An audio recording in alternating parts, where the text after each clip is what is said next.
Hi everyone! Welcome to the Wanders and Wonders channel. This video will be about my experience going through customs in Africa.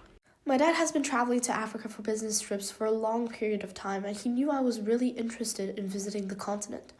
That's why he decided to take me with him to Togo and Cameroon this summer. He suggested the trip when my summer vacation started, which was quite sudden considering the amount of time that was needed to apply for a visa. We were going to visit Chad along with Togo and Cameroon, but because I am under 18, the Chad visa application required more documents and didn't give a time frame when I could expect my visa and passport back. So we ended up only applying for the Togo and Cameroon visa. As a quick traveling note, if you're planning on visiting these countries, do remember to make traveling plans and apply for a visa early to avoid my situation. I flew from Washington, D.C. to the capital of Togo, Lomé, stayed about 3 days, then flew to Douala in Cameroon.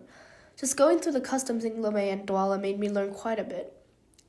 When I arrived in Lomé after a 10-hour flight, there weren't a lot of people in line at customs. The officer went through the regular procedure of checking our passports, but what happened was that she started talking about coffee. At first, I couldn't understand what she was saying because my ears were practically dead after the flight.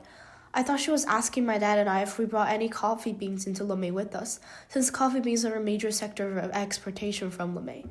So I told her no, we didn't bring any. What I didn't realize was that the officer was actually saying, I want to buy coffee for myself, and she was asking us for money to buy coffee.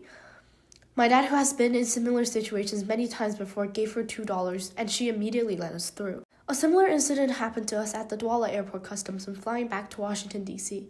When my documents were being checked, the customs officer told me that I was missing a form.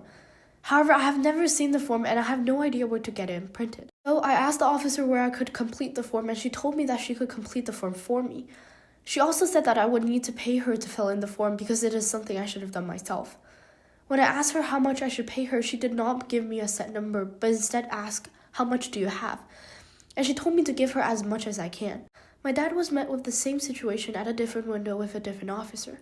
He was going to give the officer $5, but the officer straight up said it's not enough. Ultimately, we asked for the help of a security guard who was standing next to customs windows. The form that my dad and I didn't have was actually printed at a machine that was to the back left corner of the customs area. The security guard took us there and helped us fill in the information for the form, then printed it. We switched lines and went through customs through a new window with a different officer. My dad has visited multiple African countries and has had similar experiences almost every time he goes there. Whether it's customs officers claiming to check your luggage and asking you to give him things you brought with you on the trip, or directly asking you for money, it is a common occurrence in the airports. It is best to have some cash in your pockets when in the airports. The currency doesn't really matter, and a few dollars would be enough to get through these situations. I was really caught off guard by this custom, but I hope you'll be better prepared than I was when you go.